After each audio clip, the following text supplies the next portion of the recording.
Hello दोस्तों, आज हम पढ़ने जा रहे हैं फोर्स के बारे में। फोर्स किसी ह्यूमन या मशीन के द्वारा एक ऐसा फिजिकल एनर्जी है जो किसी चीज़ को पुश या पुल करके उसके पोजीशन को, शेप को और डायरेक्शन को चेंज कर सकता है। और किसी भी बॉडी द्वारा मूवमेंट हो रहा है, जिस स्पीड से हो रहा है उसको स्लो कर सकता है उसके अपोजिट डायरेक्शन में लगा के, या सेम डायरेक्शन में लगा के उसके स्पीड को बढ़ा सकता है। फोर्स अप्लाई करके हम बहुत सारे चीज़ कर सकते हैं फिजिकली रूप से। अब हम मान लो कि ये किसी भी सरफेस पे एक ऑब्जेक्ट रखा हुआ है। इस ऑब्जेक्ट पे हम इधर से फोर्स अप्लाई कर दिए, तो फोर्स अप्लाई किए तो ये ऑब्जेक्ट आगे की तरफ मूव होना स्टार्ट हो जाएगा और ये अपना पोजीशन चेंज कर देगा, यहाँ पहुँच जाएगा। ये इधर से चेंज करके यहाँ पे पहुँच जाएगा। किसी ऐसा चीज़ पे हम जो फोर्स अप्लाई करते हैं जो उसके शेप को चेंज कर देगा, जैसे कि आप मान लीजिए एक फुटबॉल है, इस पे हम अपने दोनों हाथों से इस फुटबॉल को पुश कर रहे हैं दोनों साइड से।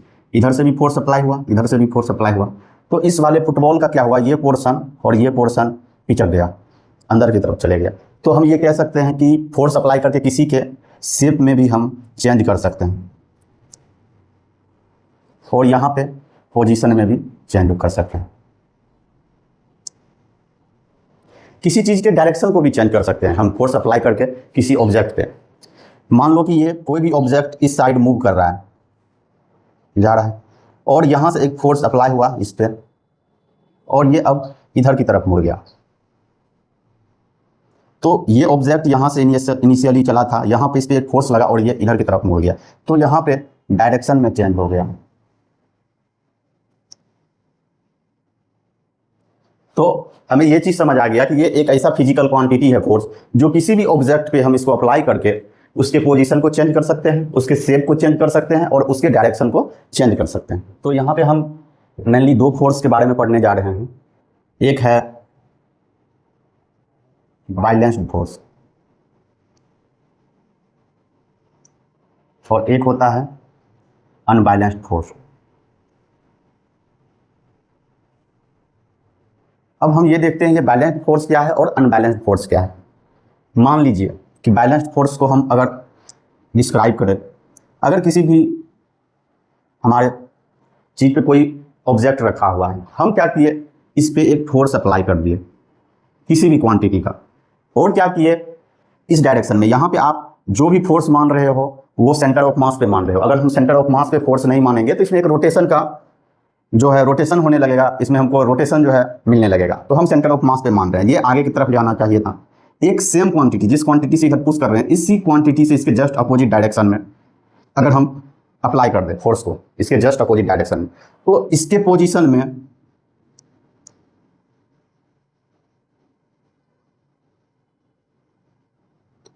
तो जो इसका नेट फोर्स आएगा, नेट फोर्स मतलब एक ऐसा फोर्स जो हमें रिजल्ट दे रहा है, वो हमारा हो जाएगा 0 और पोजीशन ये जो है पोजीशन हमारा चेंज नहीं होगा। ठीक उसी तरीके से जब हम अनबैलेंस्ड फोर्स का बात करेंगे, अनबैलेंस्ड मतलब ये है कि अगर हम इस पे कोई भी फोर्स अप्लाई कर रहे हैं बहुत सारा, तो कोई ना कोई एक ऐसा फोर्स होगा और एक ऐसा डायरेक्शन में होगा जहाँ पे हमको नेट फोर्स कुछ ना कुछ मिले, जिस डायरेक्शन में वो मूव करना चाहेगा, या उसका शेप चेंज हो रहा होगा, या उस फोर्स के लगने से उसका डायरेक्शन चेंज हो रहा होगा। अब अनबैलेंस्ड फोर्स ऐसा फोर्स होता है जिसके अप्लाई होने से हमें कुछ नेट फोर्स मिले, एक रिजल्टेंट फोर्स मिले। अब मान लो आप ये फोर्स आप एक ब्लॉक पे लगा दिए, मान लो आप 20 न्यूटन का लगा दिए, और सेम जैसा यहाँ पे कंडीशन था, यहाँ पे मान लो आप 20 न्यूटन का ये फोर्स लगाए थे और यहाँ पे भी इस साइड से भी 20 न्यूटन लगाए थे।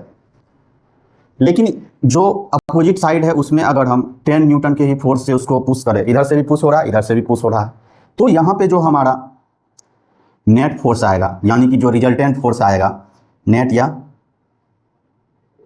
रिजल्टेंट, दैट मीन्स जो रिजल्ट दे रहा है, वो हमारा आएगा 20, जिसका वैल्यू ज़्यादा रहेगा उसमें से 10 माइनस कर दीजिए, जो इस डायरेक्शन में जा रहा है। दोनों अपोजिट डायरेक्शन में है तो एक दूसरे के माइनस होगा, 10 न्यूटन। तो जो हमारा एफ नेट निकला वो हमारा 10 न्यूटन निकला। इसका मतलब ये हुआ कि अभी भी जो ये फोर्स लग रहा है वो 10 न्यूटन इस फोर्स से ज़्यादा है, इसलिए ये वाला जो है ये इधर मूव करना चाहेगा, इसका पोजीशन इधर मूव करना चाहेगा, ये इधर मूव करेगा इस डायरेक्शन में, ठीक है। और एक चीज़, अगर सेम डायरेक्शन में है, ये फोर्स भी इस डायरेक्शन में ही लगा, मान लीजिए F1, और इस डायरेक्शन से ही खींच भी रहे हैं, सेम डायरेक्शन में दोनों फोर्स लग रहा है, ये भी उस साइड ही लग रहा है राइट साइड, ये भी राइट साइड ही खींच रहा है। तो यहाँ जो F नेट होगा, क्योंकि सेम डायरेक्शन में है, F1 प्लस F2, यहाँ पे माइनस कर दिए थे 20 माइनस 10, क्योंकि ये इस फोर्स के अपोजिट डायरेक्शन में था। तो जब सेम डायरेक्शन में रहेगा तो हम उसे सम कर देंगे, और जब अपोजिट डायरेक्शन में रहेगा तो हम उसको सबट्रैक्ट कर देंगे। तो उम्मीद है आप फोर्स के बारे में और जो नेट फोर्स कैसे हम कैलकुलेट करते हैं इसके बारे में आप जान गए होंगे।